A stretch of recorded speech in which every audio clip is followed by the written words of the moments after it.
Hi everyone, Bren here. Well, this week in the radish bed I harvest my very first fire candle radish, and I have to say it's one of the more unusual radishes that I've ever grown before. I'll also chat to you about a couple of cold hardy winter crops that I have growing here in my cottage garden in New South Wales, Australia. And as well as that, following up on last week's video about sowing seeds for spring or autumn, wherever you may be, I'm going to share with you this week a few eco-friendly tips for getting your fruit and vegetables started. So please, if you enjoy this video, I'd really appreciate your support if you give it a like, and if you want to see more, please subscribe. Well, thanks so much. Let's just get into it now.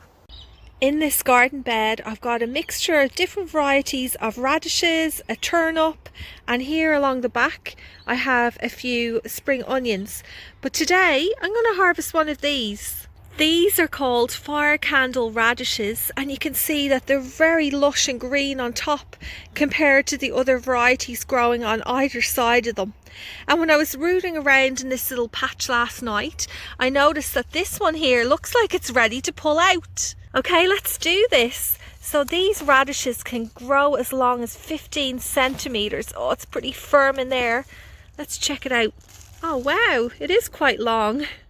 It's a real bright red colour. This is an Italian heirloom variety. And you know, I love growing my heirlooms, just trying out new things, and I'm so glad I gave this a go.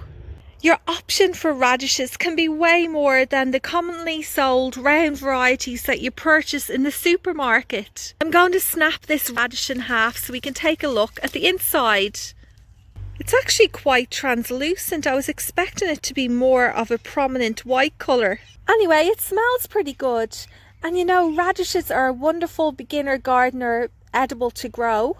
The time from sowing seeds to harvest is usually about 4 to 6 weeks. They're really good to grow too if you've only got a small space. They grow well in containers, maybe not this one in particular because it's got such a long taproot, but there's plenty of other varieties out there. I would recommend you try out some Spanish black. I've got some of them growing in here amongst the other plants and self-seeded borage, and I'll be harvesting them probably in the next few weeks, so I'll show you them as well. I sliced this one open so we could take a better look at the inside. With radishes, a lot of people slice them up thinly and put them into salads. Here's a not very fun fact about me. A couple of years ago, I was using a mandolin to slice up, I can't even remember what it was, something really thin. I think it was potatoes. I ended up cutting off the top of this finger here. You can't really see it very well, but there is a scar there.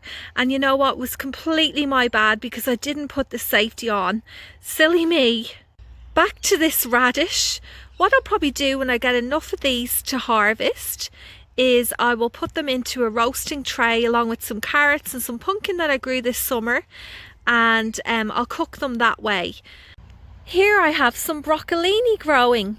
I definitely need to harvest this one, and the plant over here too, because I noticed on this floret some yellow is starting to appear. The little flower buds are starting to open up. I always am still just blown away by the fact that broccolini and broccoli, what it basically is a large floret consisting of lots of little flower buds. Here I have a broccoli plant, and you can see that it got away from me. I'd shown you this a couple of weeks ago, and now all of the little flower buds have started to open up, producing a mass of these little yellow flowers that the bees absolutely adore. I want to talk a little bit about the difference between a broccoli plant and this one here, a broccolini plant. Broccolini is actually a hybrid plant, a cross between a broccoli and a Chinese cabbage or Chinese kale, which is called a Gai Lan. You can see here that the stalk is much thinner and longer, and the top part is actually quite smaller than a regular broccoli. What I love about these plants is that you can harvest the top part off here, and then if you take a look down along the stem, you'll notice that there's more little florets developing that you can harvest a bit later on. These broccolinis always remind me of my husband's grandma, because she was never very impressed when she would go into the supermarket and seeing broccolini for sale. I think she felt like they were a bit of a rip-off to the true broccoli plant. And with these now, I would keep them pretty simple. I would just steam or boil them for a few minutes and then make a mix of fresh garlic and ginger, soy sauce. I can't even hear myself with all the roosters, sorry. Soy sauce and a bit of sesame oil, and just toss that through, and it's really, really delicious. And I'm an absolute big fan of the stalk too. I know a lot of people don't really like it, but I just think it's so nice. If you just slice off the outside, it's so delicious.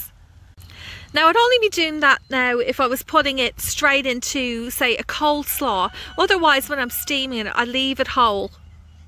Like radishes, turnips are also a root vegetable, and I have a whole bunch of them growing down here. These are my purple tops, and although they're not quite ready to harvest, I am going to pull this one out to take a look at it. Ideally, I'd be waiting until this is about the size of a tennis ball. However, it's still edible like this. As well as being able to eat the green tops, you can eat this bulbous taproot. These are a cold winter vegetable, so I sowed the seeds for these back in autumn time, and they've been growing all winter. And in fact, winter is fantastic to improve the sweetness of this vegetable. How that works is the cold weather intensifies the sugars inside of here, making it more sweet. I really think that turnips are just such an underrated vegetable. I know a lot of people are really put off by it because it's often used as food for livestock. You just have to harvest them at the right time.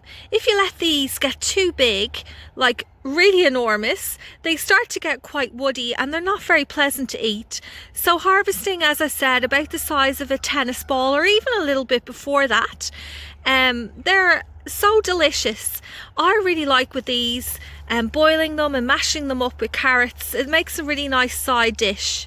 And if you're new to gardening, what you can do with turnips, if you leave a couple of them in the ground, you'll be able to collect seeds. So these are actually a biannual plant. What will happen when you leave those couple of plants in there is they will start to bolt, which is they will start to put out shoots where they produce flowers, and they will eventually develop seeds, and you'll be able to collect them to sow again. I want to talk a little bit more now about sowing seeds. The information I'm about to share will help you regardless of where you live in the world, whether you're coming into autumn or spring. But just to quickly recap, last week I spoke about what seeds you can sow now, in particular if you live in New South Wales, Australia, and where you can purchase seeds from here in this country. I did also recommend a website that will help you around the world. What you do is you type in the area or the climate that you live in, and it gives you a suggestion of seeds that you can sow now or any month of the year. So today what I'm going to do is I'm going to give you some eco-friendly options when it comes to sowing seeds. I have lots of these little plastic containers that I wash and reuse each year to grow seedlings. However, if you don't have them, ideally you don't really want to be going out buying these, so here's a few alternatives. You can collect your toilet roll holders like this, and you can group them together in a tray and use them to grow seedlings. These are actually ideal for growing fruit and vegetables that don't like the roots being disturbed, like say peas for example, because you can plant the entire thing in the ground. I've used these many times before and they work so well. Another little tip I saw recently is if you put a few slits at the bottom, you can fold them up to make it an enclosed pot. Here's another idea. You can use the containers that eggs come in.